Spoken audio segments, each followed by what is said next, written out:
So we have John Scott Turco here, a really good friend of mine, a change maker, a coach extraordinaire, and there's so many titles that you have, and there's so much that you do.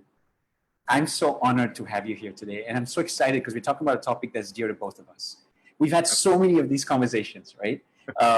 But before we start, and I know I always refer to you as JT, and if it's okay, can I refer to you as that? Because Sure. I love those initials, right? Could you introduce yourself to everyone who's meeting you for the first time? Sure. Thank you. It's a pleasure to be here with you today, Rajiv. And we have had these conversations many times. I'm looking forward to today very much. So my name is John Scott Turco. I've worked for the last 25 plus years as a cross-cultural organizational psychologist, which is a very intricate way that a newspaper once labeled me of saying I help companies and people around the world be happier, work smarter, and be more profitable. And that's kind of the mission, that's kind of been the genesis for me, is how people show up with authenticity, how they show up every day in their life, in their work, and how companies can really pay attention to their teams to make sure that they're getting a happy work environment, a productive work environment, and it's a win-win-win, right? Employees, companies, and customers. That's really the goal I have every day when I show up to work.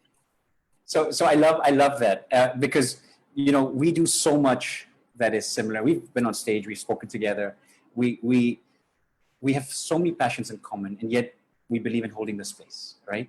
And today's conversation is one that's very dear to both of us because corporate culture is something we both work with, and yet now more than ever, JT, we know the importance of corporate culture. It's always been important. But now more than ever, it's so much more important, right? So I thought, why not have this conversation where we can just pick it up from here and say, okay, why is it important now? What is it about now that we need to pay attention to? Why is this the time that people have to look into corporate culture that much more carefully? Yeah, it's a great question. And it is a time, these words have been flying around for months now and unprecedented, never before. And sadly, these are all true, and happily, these are all true. So we have an opportunity. We can certainly, I want to be mindful and honor all that's going on around the world that's very serious, and all the deaths and things that are happening that are changing our society globally forever. And I believe this is also an opportunity to frame it as a positive, in the sense that what can we learn as humanity? What can we learn as people at our core in terms of what defines us?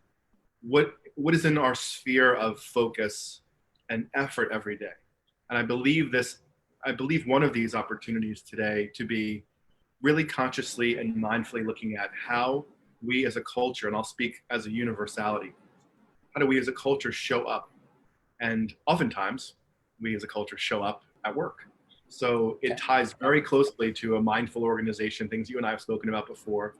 And it ties very closely to respecting each individual's journey. And I think corporate culture is going to really be shaped in the months and years ahead by how closely organizations and leaders align their visions with where the world and people are going.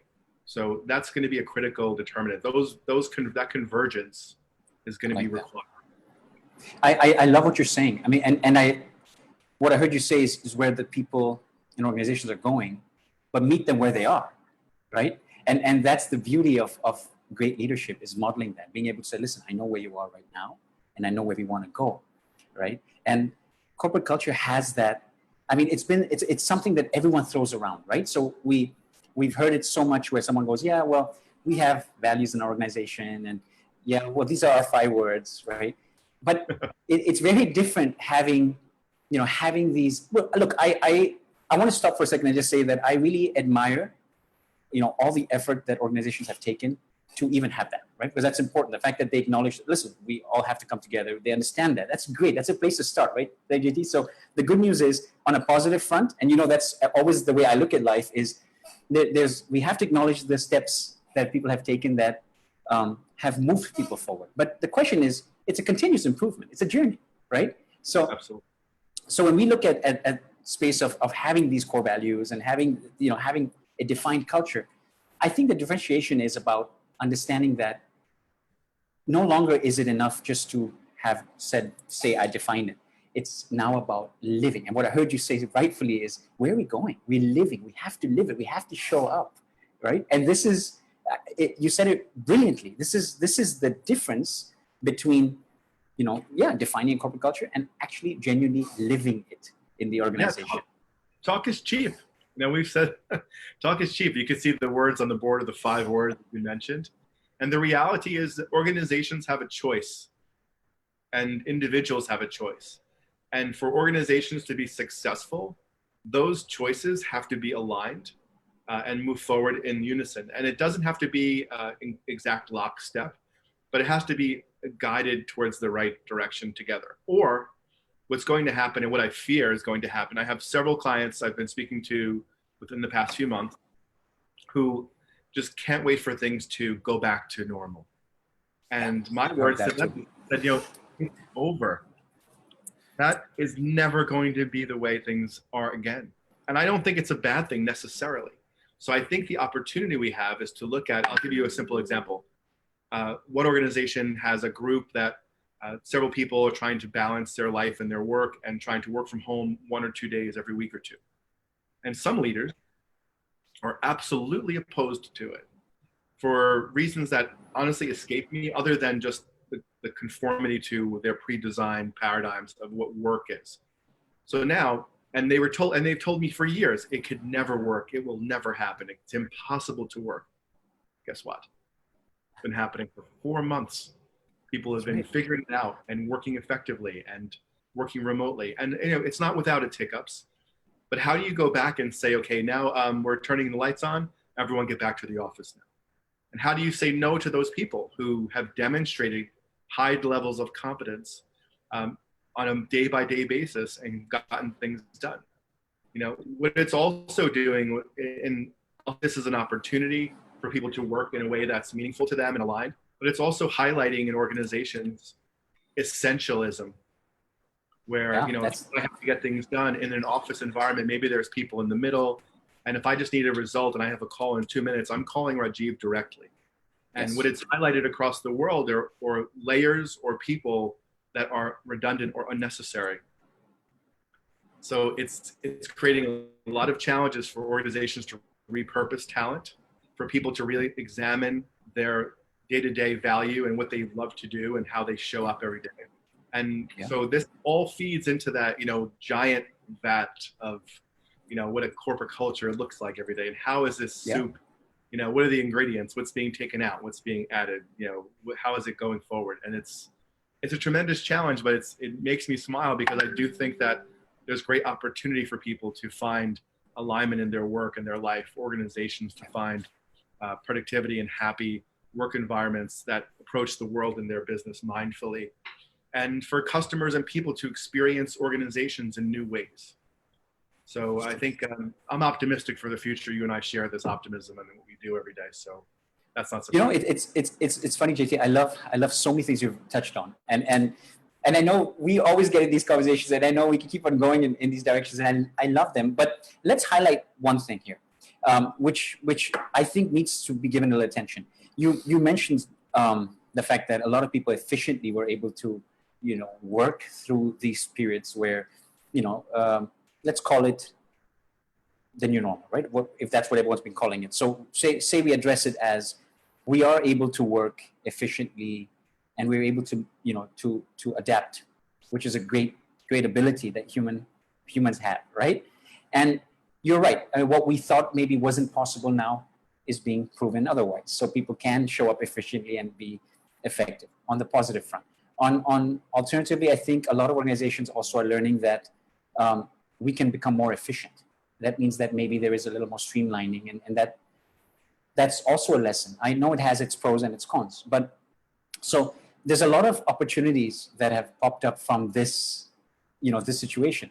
But from a cultural point of view, from a values point of view, also one of the things I heard you say, and I want to emphasize that a bit, is as people have had this situation happen, the values of the organization have also shown up.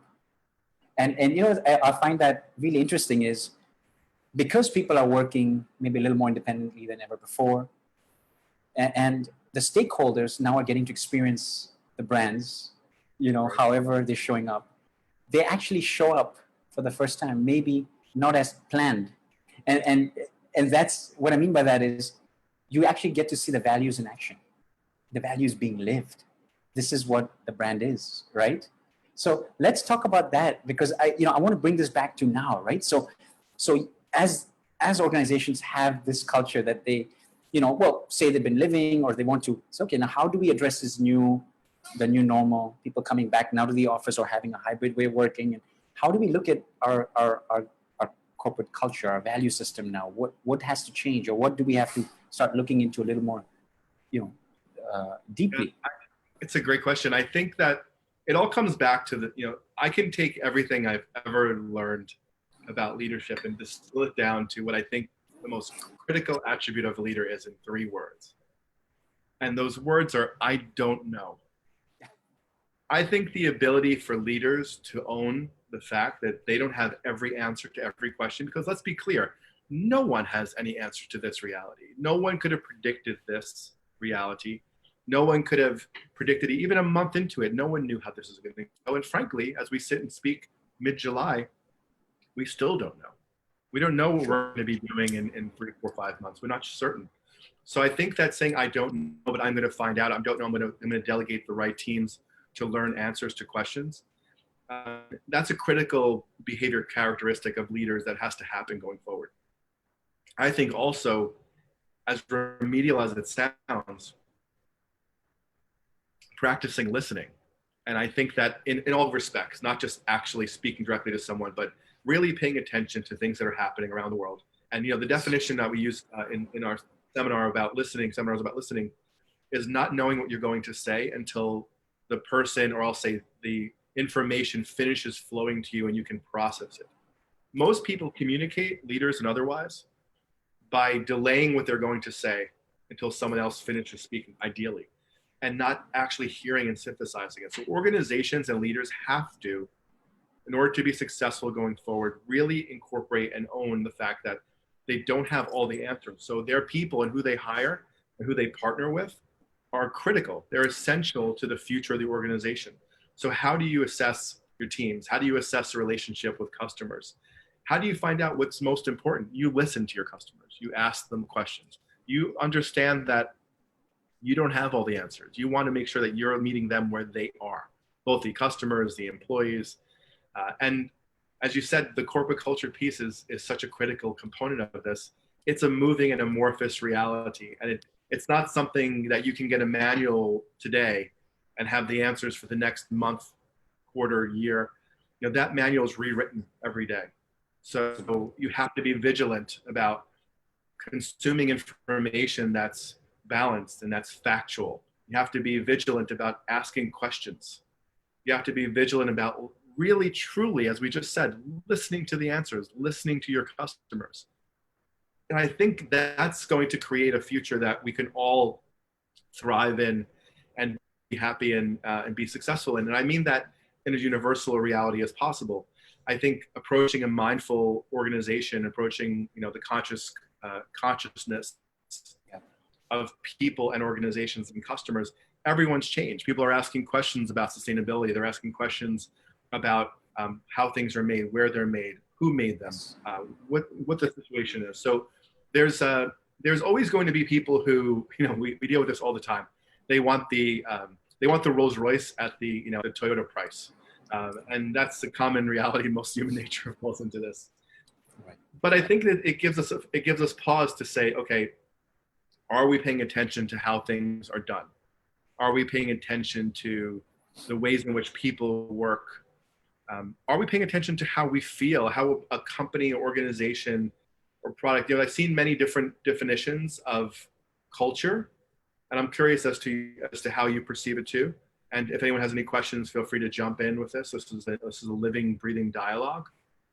So culture, as I see it, is how communication, action, and intention show up every day. And those things can't be faked. It can't be words on a wall. I mean, we all are so hyper aware of people around us. And oddly enough, what's interesting is if you go remote, like we all have, like we all literally at this moment are, it almost becomes more heightened when you take away other senses of, I thought you and I could work in the same office. This is a reality that's playing out all around the world. We work in the same office. Now we're not in the same office. But when we were, maybe we're on different teams. But if someone asks me if I know Rajiv, say, yeah, I see Rajiv every day. And the presupposition is that you and I know each other well. What I mean is I literally saw you across the office. Correct. You may not know. Interaction, so some leaders feel like that's a way to lead, right? Because Rajiv's in the office, John Scott's in the office. But the reality is what are we really looking for? We're looking for production, we're looking for results, we're looking for a cohesive team and work. And I like to draw the example of like the university I teach in. When this happened, this wasn't a huge adjustment for us because with my travels and work, I tend to have some remote classes anyway. That's right. And I trusted my students and I said, listen, here are the assignments. This is when they're due. I'll have class on Zoom like this every week at our class time. If you want to join, if you have questions, feel free. If not, no problem. This is still due at this time. And, I think that we said these words, and this is a critical piece to mention. You have to practice radical trust. Yeah. I don't think there's a way around it. I mean, do you? Do you think there's a way around it? I don't believe so. No, it's a conversation that no matter how many times we have, we always come back to the same conclusion that ultimately, you have to show up authentically. You have to show up vulnerable. And you said it earlier, when leaders use the word, I don't know, it's actually to me, it's the most honest and most vulnerable answer you can come off the table. But the beautiful thing is, I always like to add that, but I would do my best to find out, or I'll do my best to work with you to find out, right? And as a leader, when we do that, we bring everyone together as glue. There's a couple of questions that popped up, and JT, the fun thing about this topic is today it's relevant, but it's everything that you talk about is so relevant. And then you add the element 2 questions, and I'm going to try to bring them at the same time because they're actually kind of linked. Is, we coming back into this new normal. Of course, we're dealing, many people are dealing with anxiety, some with grief. And for organizations, this is something to consider, right? Because it may not be the everyday, the everyday situation for them in the past. But now suddenly they're dealing with an extra element of maybe anxiety, maybe grief.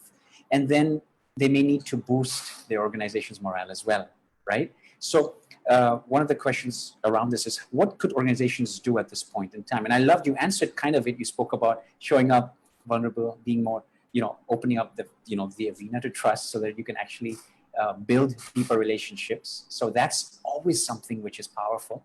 But JT, what's your thoughts on that question or those questions? We talk about this all the time, you and I, and, at the end of the day, I'm really focused on strategy and execution, both in terms of the human side of things and the business side of things, and really where they play is where I love to live. And so I think it has to be an open and honest dialogue, a conversation. And then I'll flip to the strategy side. Obviously, there has to be metrics and awareness. We're in business. If we're all running charitable organizations, there's still metrics. I love when people say that. Absolutely. So there has to be metrics that we shoot for, or we have as guides or goals, and then put that aside. When we relate to one another, we ask the questions, and we ask our teams, what do they find beneficial about this time? What do they find challenging about this time? We ask our customers, what did you find during this time? Were you met with responsive replies? Did you get your needs met? And honor the fact that all of our customers, this is a unique experience for everyone in the world. All of our customers, all of our employees, all of our customers' employees have an entirely new paradigm that they're working within as a result of these times. Absolutely. So listening to our customers and asking them about their teams, asking them what their teams need. How can we make their jobs better? How can we help co-create the reality in the context of our relationship with our customers, and then subsequently with our employees and their employees, and then their other customers. So, there's so many concurrent conversations that have to take place, but I think it comes from really asking the question, how has this affected you? And you can't pretend this, right? This is another thing. You have to care. It's worse to ask people for feedback and then just say, okay, and go back to the way things always have. Now, would you like to buy my product? Yeah, and we see it every day. That's the problem. I think, I don't know if I should be bothered by it, or happy that it's made a career for me. That organizations like to ask questions sometimes. Like, I love to go into organizations after they've had a huge and massively expensive white shoe consulting firm go there and basically set these like depth charges everywhere and just blow stuff up. And then they're like, thank you, we'll cash our $3 million check and we'll see you next year for another $3 million explosion. And I like to go in and wade through the smoke and say, what are you trying to do?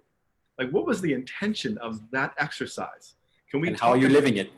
Yeah, can we talk about the transformation you're trying to create? It only comes from you. No consultant coming in is going to give you the blueprints for transformation and live it for you. You have to do it.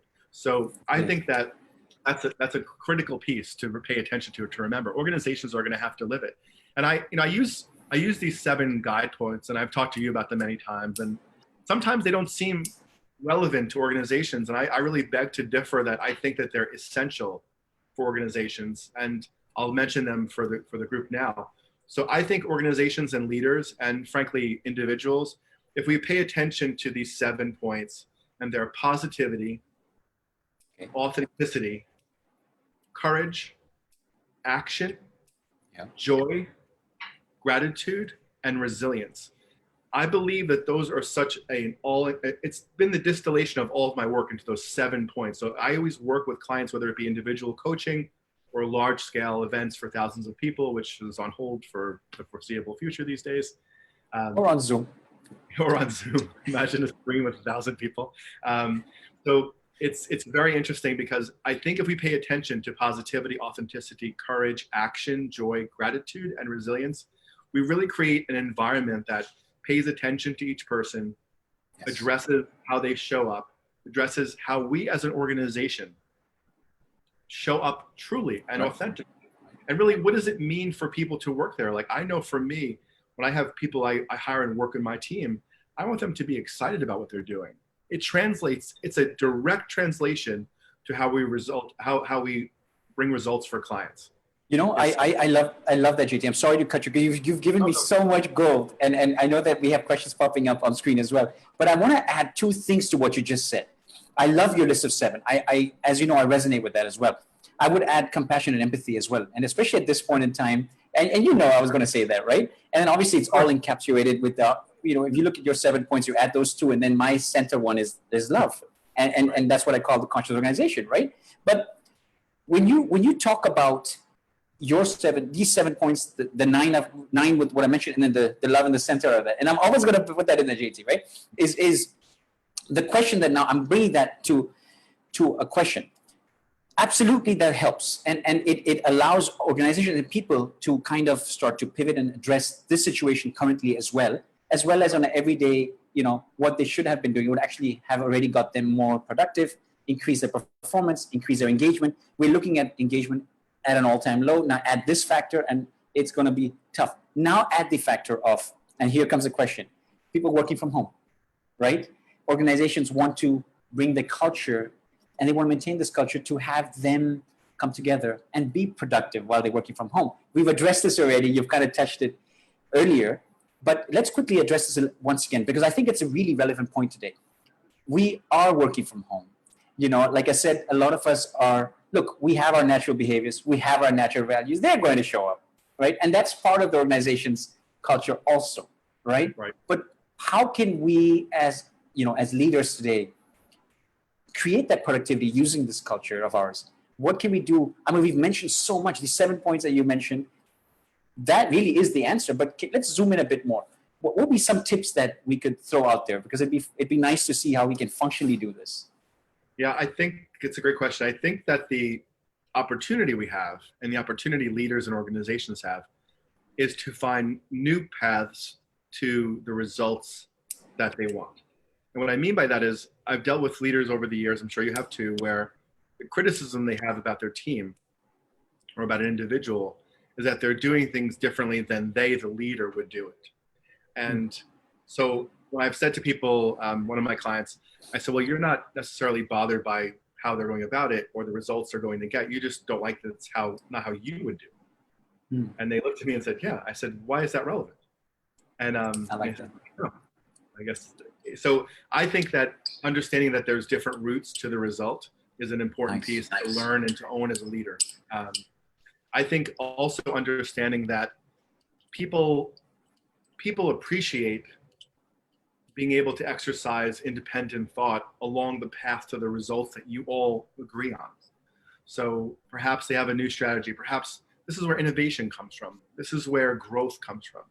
Because let's be clear, if every leader just gave a manual to their employees, then we're just looking at human robots who are just following line by line instructions. There will be the end of innovation. There'll be the end of creativity, and there'll be the end of dare I say failure, which I think is an essential part of growth for individuals and organizations. Absolutely. So I think that's a critical piece. I think embracing different routes to the results that are agreed upon. Embracing the fact that people do things differently. And I think what's been heightened by this remote work is that it's highlighted the fact that people have different routes and paces. Strengths and weaknesses and absolutely different ways of doing things. Absolutely. And it still gets you results. I love that, JT. Absolutely. So I know for me, and my routine. So for me in the morning, and I have most of my work is done, hours ahead of my time zone presently in New York City. So I'm up super early. I exercise super early. I get going super early. And then here, I kind of wind down early afternoon because most everyone else is checked out for the day. And it gives me, that's my balance, right? So I know that works for me. If I have a client who wants to talk to me at 6 or 7 p.m. New York time, I have to really prepare for that because I'm bookending a very, very 22-hour day if I do that. So I think understanding that everyone has their flow, like everyone knows the way they work best, and to try to find in teams that harmony and that productivity. And I think again, and part of it, which is beautiful, is many global organizations can take advantage of this specifically. This time zone arbitrage is an amazing gift. So I know for me, if I'm going to sleep in New York and I hand off something like you're 8 hours ahead of me, and I say, like, what about this? And then you're doing it work, and then you hand it back to me, and I'm up in the morning, and then you're checking out. And we move things ahead. It's almost like we're open 24/7, right? And we're not. We're still paying attention to our families and our health and our own mental well-being and our work. But I think, look at it as an opportunity. If you have diverse geographic teams, take advantage of the diverse geography. So I think that's a part of the skill. I think also owning the fact that, if people aren't successful, I said this years ago, my friend said, are you just making yourself feel better about firing people? And I said, no, I really believe this. Like, if someone's not successful, if they're not happy, which oftentimes those two things are fairly well connected, right? I've yet to meet a super happy employee who's feeling fulfilled about their job, who's doing a bad job. Yeah, maybe I'm just naive. But I think if we can pay attention to this and look at giving people, and this is the phrase that I like to use, the opportunity to be successful someplace else. And it's not a self-serving comment. I really genuinely feel this. And I've had dozens and dozens of people over the years come back to me and say, I'm doing this now and it's amazing. And I would have never left. I was just kind of like treading water. And I've asked the question directly over the years, like, are you happy? Yeah, and I think that's the most jarring question I think I've ever asked employees over the years. Are you happy? Because I think that most organizations don't come from a place of really caring if their teams are happy, if their employees are happy.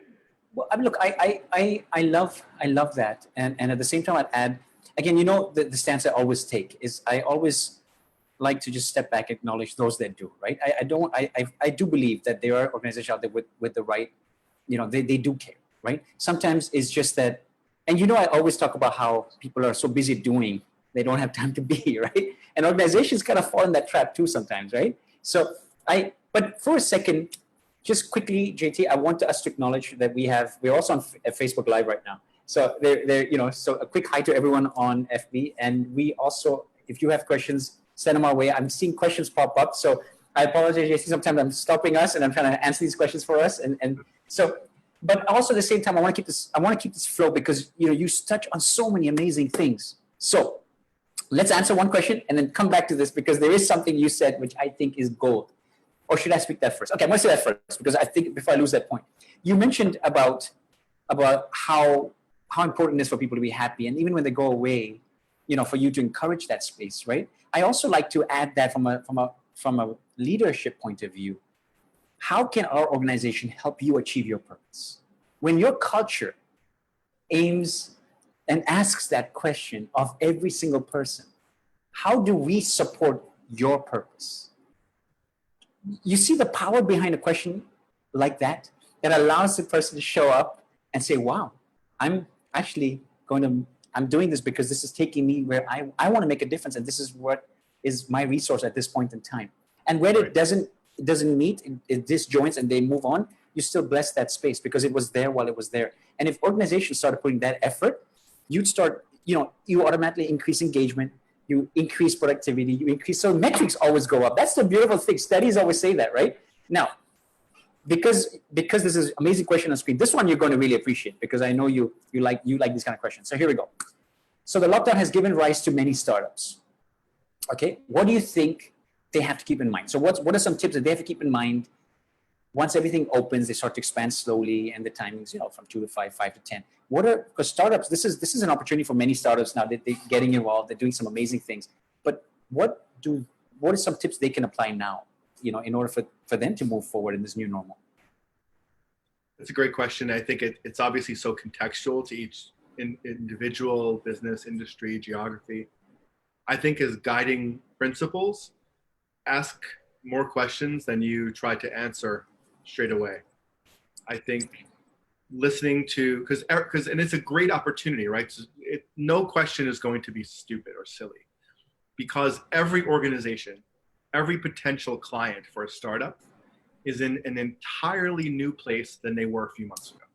Yes. So you have a great starting point to go from and say, I know everything has changed. So how has this changed for you? How can we help you be successful moving forward from this? I think, and it's a reset for everyone. It's a new, I hate the term new normal, but it's a new reality for everyone. So startups are in a wonderful position to solve those problems for people that didn't exist 6 months ago, 5 months ago, 4 months ago, 3 months ago, that didn't exist today that are going to exist in 3 months. So I think that's a wonderful place to come from as a startup. Get your core offer together, ask questions, and come at it from a consultative place of saying, how has this affected you? Don't, you and I have a very similar sales style, which is like, this is what I do. I believe it could be helpful to you. If you do, then let's work together. Yeah. It's not that complicated.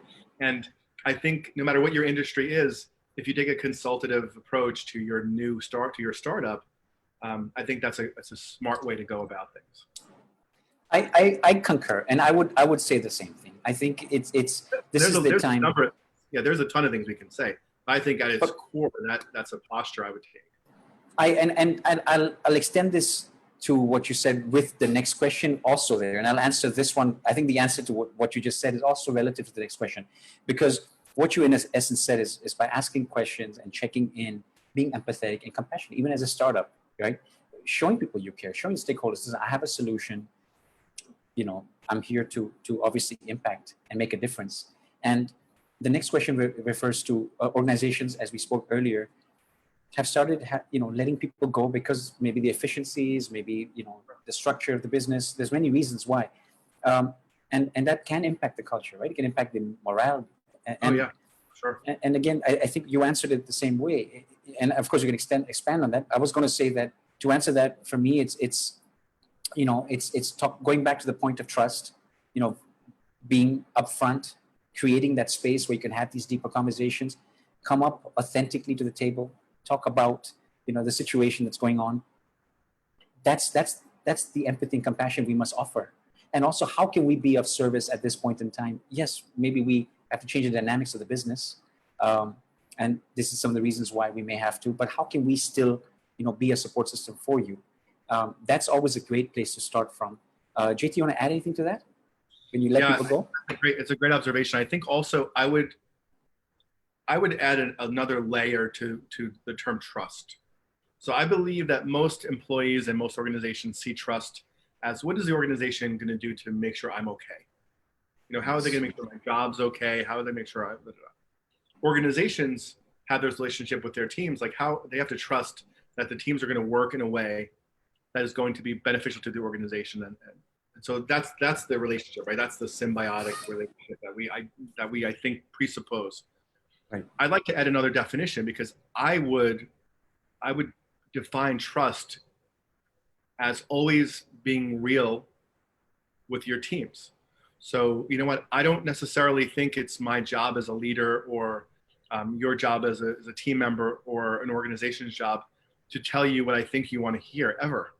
So if I trust that you're going to be real with me, I'd rather get hard reality from you than BS, you know? So I'd rather you say to me, listen, I don't know, you know, is my job safe? I'm not sure. I'm not sure if any of our jobs are safe. This is what we're trying to redo. This is our challenge we're having. And I think, you know, you run the risk of panicking people. So I think that's part of the risk benefit, you know, analysis by being real. But I think you're going to attract the right people if you're honest about where you are and you're not trying to tell them what you think they're going to hear. I've seen too many examples of organizations downsizing, telling huge swaths of people, you guys are all safe, only to revisit, you know, and all of a sudden they're not. So if you don't know, just say you don't know. Again, it goes back to the thing, I don't know. It's a critical piece. And I think also, you know, organizations and people and leaders, if you live to to be well liked, it's a tough recipe to carry through every day, because you're by being honest, you're going to inherently, you know, turn people off, upset some people. Listen, I say this all the time about politics.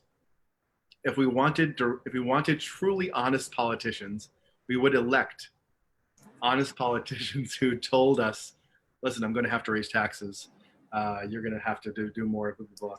No one wants to hear it. So I think that, you know, we kind of fall into this trap of, you know, who's telling me what they think I want to hear, and I like what they're saying, whether or not it's true. You know, I'm interrupting. Sorry, because I love what you're saying, and I want to just put just have some banter on this one, because this is interesting.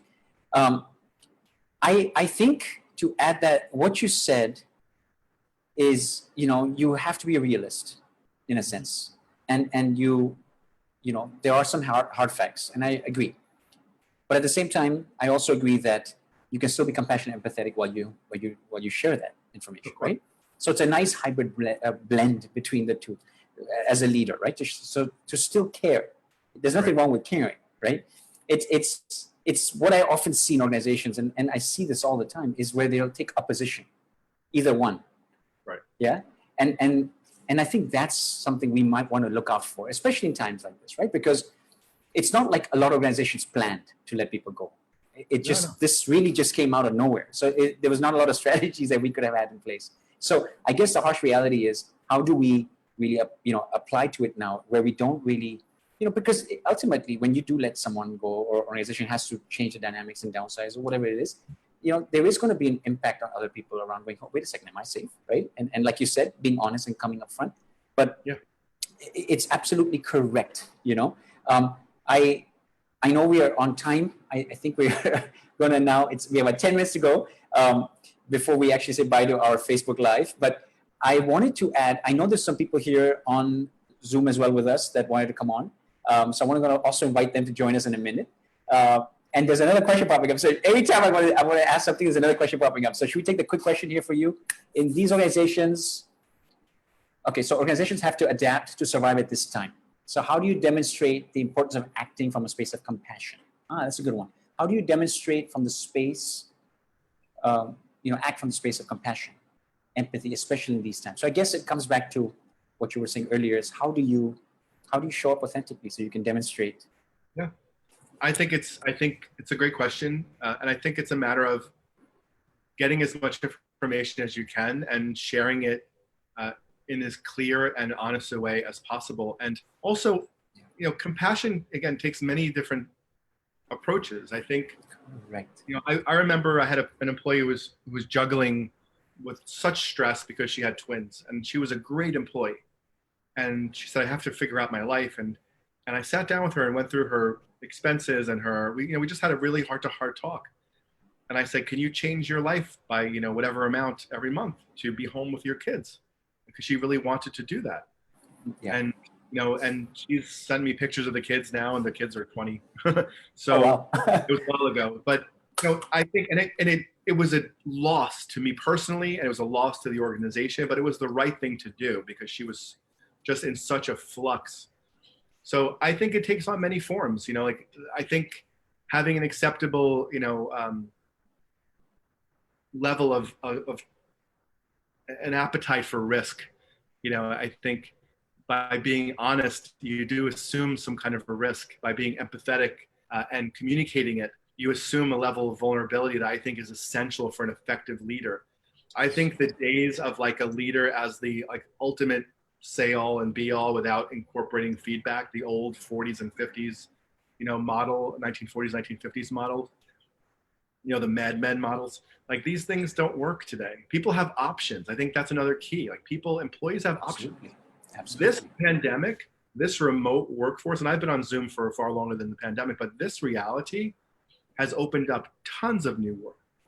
Tons of new ways of working. It's made the world that's already so small to someone like you and I that work globally, it's made it even smaller. I have calls and projects popping up in parts of the world that I never imagined just because everyone everywhere is home.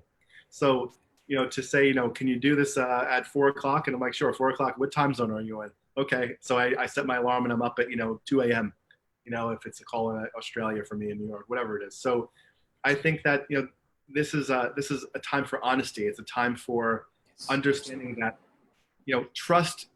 I'd rather trust that an organization or a leader is giving me what's real. It's not their responsibility to take care of me. I think I think we absolve ourselves of that reality for some reason when we find a job. And I think it's a reality we have to live within. We have to take responsibility each day. How do we show up? What do we bring to the table? What mindset do we show up with every day? How are we encouraging trust? How are we encouraging empathy? How are we encouraging mindfulness? Yes. And if that relationship, that the organizational relationship changes, evolves, or ends, then we have to continue, if we're authentic, we have to take that mindset and that positivity and that mindset forward. And I think organizations are going to have to flex and bend and really find their new homeostatic reality. And it's going to be very different. And I think it's going to be better for the difference. I really do. I do agree.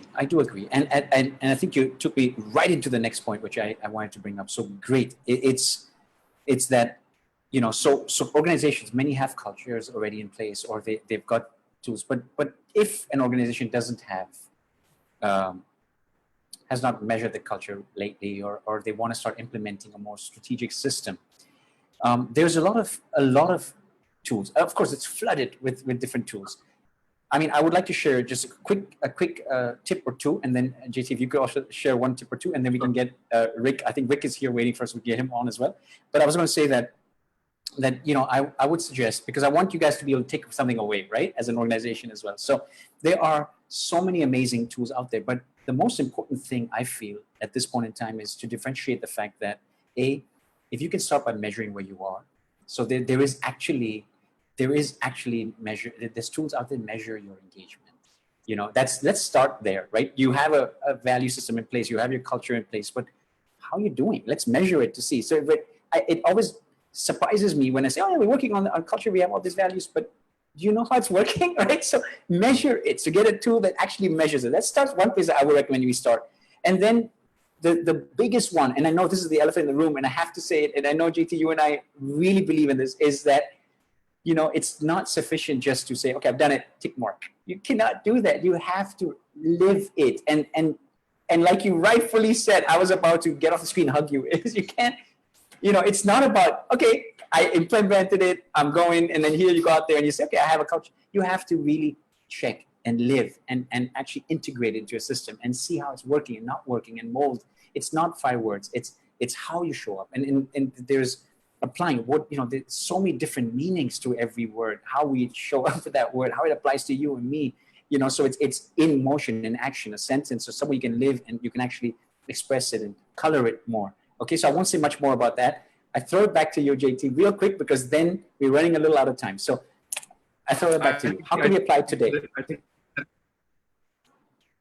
How can we apply it today? I think it's a matter of realizing that if we're doing things that seem familiar, just because they're familiar, really re-examine why. Re-examine at the core of our thoughts, action, feelings, why we're doing things organizationally as leaders, as workers, as people in the world. Why? What's our why for these things? And if you come up too many times with that's just how we did it, and that's how we do things, and you can't give more of a detail, then re-examine those. If they seem familiar, re-examine them. If they seem familiar just for the sake of familiarity and comfort, and it's a well-worn path, really re-examine why it's being done that way. This is the genesis of innovation. This is the genesis of evolution in all respects. And I encourage individuals and leaders and organizations to take that and run with it. Awesome. Well, I love that. That was the best way to put it together. So JT, let's invite Rick. So Soumya, if you can have anyone who's waiting join us, and we'll see if we can have some more questions. There's another question that popped up meanwhile, and that is, okay, so this is an interesting one. I mean, this is a little different, but it says, how important is it, and you answered and touched this a bit, how important is it to differentiate between personal and professional life? That's important. Hi, Nish. So we have Nisha here. So first we say hi to Nisha. Nisha, you can hear us? Yes, all good. Awesome. That's a lovely conversation. And actually going off the bat of that, I had a question. And this is for both of you. So I love what you're talking about in terms of taking a step back, asking about your why, and reevaluating what you've been doing so far. I was just curious, and I think that was the earlier attempt of the question, is to what would you say to an organization who has been doing it a certain way for a while? So how would you kind of posit the value of this exercise to an organization? And how would you get them to see that this is a valuable process, or there is some value in doing it? Because organizations traditionally still do focus on how does this create value for me. So I thought I'd throw this out there and ask you all where you land on this. Yeah, it's a great question. Yeah, I mean, I think there's countless examples proving the benefit of taking a step back and really reevaluating. And let's take a look. When I remember, I'm old enough to remember video rental stores. And then I'm old enough too. I remember, going with my kids when they were little and picking out a video. And then I remember this disruptive technology that came out that they would mail you videos and you could mail it back. And it was this thing called Netflix. And I was like, that's amazing. That's a little bit weird. And then that entire business, as we all know, who's watching this that hasn't watched a show on Netflix in the past month? I doubt that there's really anyone almost. So that's a great example of an organization that really reviewed their business, reviewed how they were structured, reviewed their cultural realities internally and externally to the world, pivoted, and is a integral part of society today. So, and there's countless examples of this. Mm-hmm. So I'm not sure if that addresses what you're looking for, but I think that's just one example of the benefit of redirecting and renewing a perspective. And so many examples. I mean, let's look. I mean, I was speaking to you on a Mac with my iPhone, and when I was a kid, I had an Apple II computer in the 70s. I'm extremely old. I remember. You're young. I remember talking to my dad, and when I was in university, and I said, now focus on this. Apple stock was something like $14 a share, and I said, I think I'm going to take $1,000 and buy Apple stock. And my dad, who knew Steve Jobs, said, Steve's done. He's not going back. He started this new company. And whatever it was. And I'm not, don't quote me on the quote of the stock price, but it was very little. Yeah. And I'm like, all right, well, I trusted my dad. Well, I sometimes do the math about what that stock purchase would be worth today, just if I want to frustrate myself. But look at the company that, look at companies that have reinvented in their entire business. I saw a statistic in part of my seminar with my teams. I think 75% of Apple's revenue today comes from products that didn't exist 5 years ago. So you talk about constantly innovating and constantly stretching and constantly, and so I think that there's, and I'm not looking at Apple as this as a singular example. There's so many examples of this, from mom and pop stores to startups to big organizations that have small spin-offs. I'll give you a simple example. Thales out of France. They're a huge global defense contractor, space exploration. They have a rover on Mars. When I asked teams to talk about something they're proud of, one of the engineers goes, well, we made a transmitter for the Mars rover that's supposed to last 6 months and it's been transmitting for 5 years. And I'm like, holy wow, that's amazing. They have a digital spinoff. They have them in a co-working space because the culture that they're trying to create is a startup culture for massive organizations. So I think that's a great example of how big organizations are trying to, scale down their operations and culturally shift from the mammoth organization they are into the nimble, agile, innovative, fun, collaborative workspaces that are going to drive innovation in the future. So perhaps that's an answer. I would Definitely. say I think it's here to stay. Sorry, Raj, I'll say this because it's a little late on my hour, my time zone, and hitting midnight where I am. Sanish, can we pause you for one quick sec? I want to say bye to the Facebook crowd, and then we will continue this, right? So, John Scott, it's been a pleasure. Thank you for this great conversation. And to all our viewers on Facebook, from John Scott, myself, Nisha, wish you guys all a wonderful evening wherever you are in the world. Be safe, be healthy. Thank you for having us, and we can continue this conversation. But see you guys.